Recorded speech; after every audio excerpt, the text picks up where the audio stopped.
Welcome to a presentation on absolute value inequalities. The goals of this video are to solve absolute value inequalities algebraically and also to solve them graphically. This video does assume you've already watched compound inequalities and absolute value equations. Absolute value inequalities can be rewritten as compound inequalities with and or. This means we will be looking for either the intersection or the union of two inequalities. Absolute value inequalities fall into two basic categories. The first, where we have the absolute value either less than or equal to a positive value of c. And the second case is where we have the absolute value either greater than or equal to a positive value of c. Let's consider the first case. So the solutions of the absolute value of x less than c or less than or equal to c are those values such that x is between negative c and positive c, and it may or may not include c based upon the original inequality symbol. So this compound inequality can be written as x is greater than negative c and x is less than or equal to c.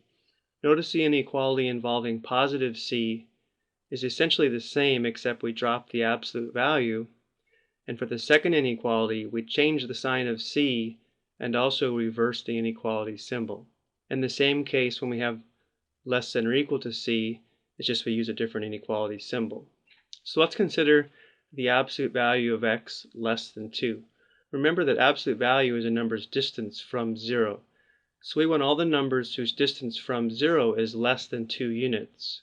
Well, we know that we could go to the right with an open point on 2 and move toward the left closer to 0, but we can't go any further from 0 on the left than an open circle on negative 2.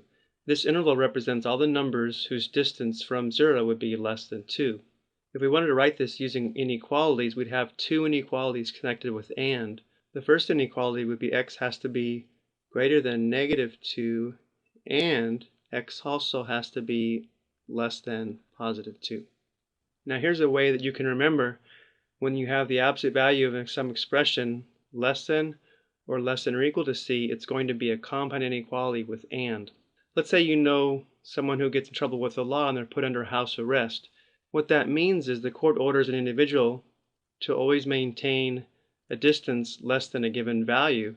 So if the court orders the distance from the house to be less than or equal to 3 blocks, we know that means that the individual can come out of the house and move to the right no more than 3 blocks. They could also go to the left 3 blocks and then stay within a distance closer than these two, so it would look like this. Now using inequalities, we'd have to have two inequalities connected with and, because it would be the intersection of x always being greater than or equal to negative 3 and also x being less than or equal to positive 3. Okay, the second case is when we have the absolute value of some expression being greater than or equal to a positive value of c. You can see we're going to have two inequalities connected with or this time. The first inequality looks almost the same except we drop the absolute value, and the second inequality we change the sign of c and reverse the inequality symbol. So now if we consider the absolute value of x being greater than 2, or we want all the numbers whose distance from 0 is greater than 2 units, we know we'd have an open circle on positive 2. In this case, the arrow would go to the right. All these numbers have a distance from 0 greater than 2 units, but we could have the same case on the left, open circle on negative 2, arrow to the left. So this translates into x being less than negative 2 or x is greater than positive 2. It would be the union of these two inequalities.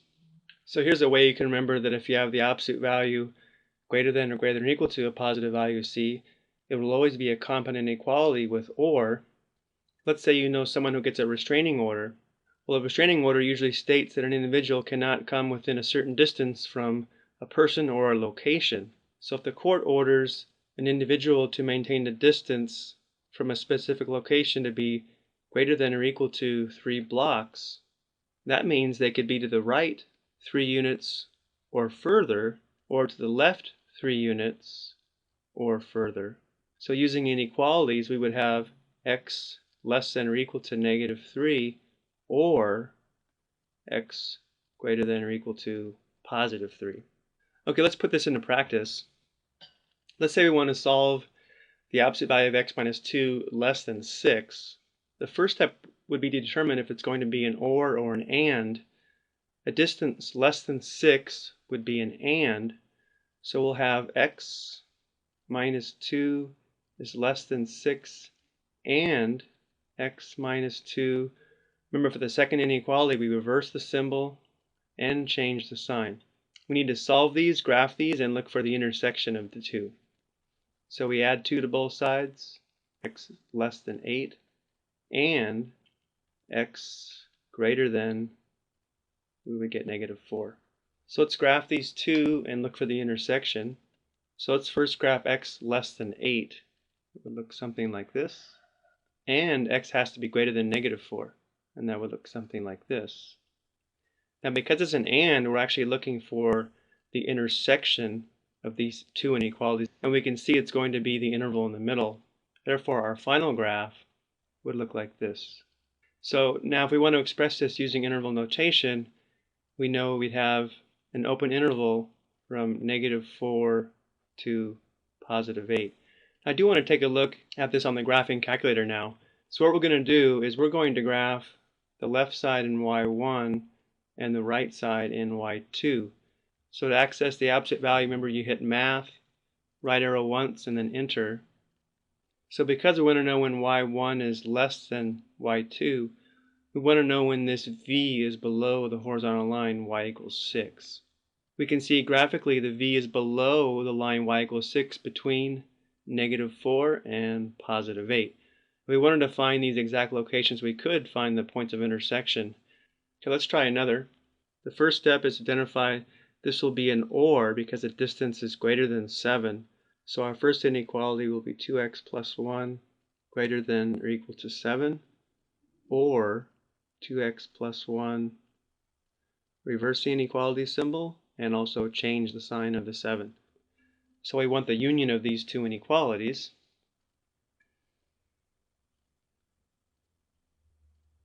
So we'll first graph x is greater than or equal to 3, closed point on 3, arrow to the right, or x is less than or equal to -4, closed on -4, arrow to the left.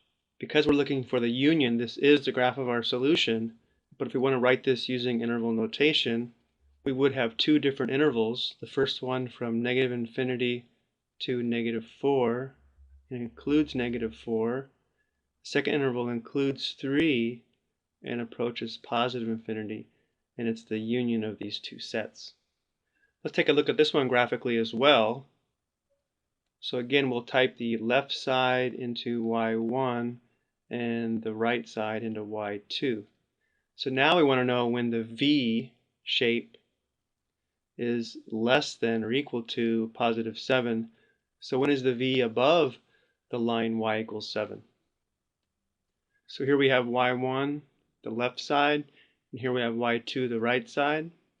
Graphically, we want to know when the V is above the line y equals 7, it's to the left and to the right. And let's just verify that this left value is -4 as we claim. The way we do that is we hit second trace, which brings up the calculation menu, option 5, move the cursor closer to that point of intersection, hit enter 3 times, and we can see that is the x value of -4, and we could also verify that the right side is +3. Let's try another. Now in this problem we see that the absolute value is not isolated, so our first step is going to isolate the absolute value. So we'll add 4 to both sides. This is connected by multiplication, so we'll divide both sides by 3 to obtain the absolute value of 2x is less than or equal to 3. Now we determine that this will be a compound inequality using and. So our first inequality will be 2x less than or equal to +3 and 2x, reverse the inequality symbol and change the sign of the 3. Let's go ahead and graph this. One thing you can do to save some time is we're going to plot 3 halves using a closed point and it's going to be to the left because it's less than or equal to. I'll just start it going left and then I'll stop, since I am looking for the intersection of two intervals. X is also greater than or equal to -3/2 closed and to the right. So we can see that the interval between will be the intersection. So using interval notation, we would have the closed interval from -3/2 to +3/2. I hope that was helpful.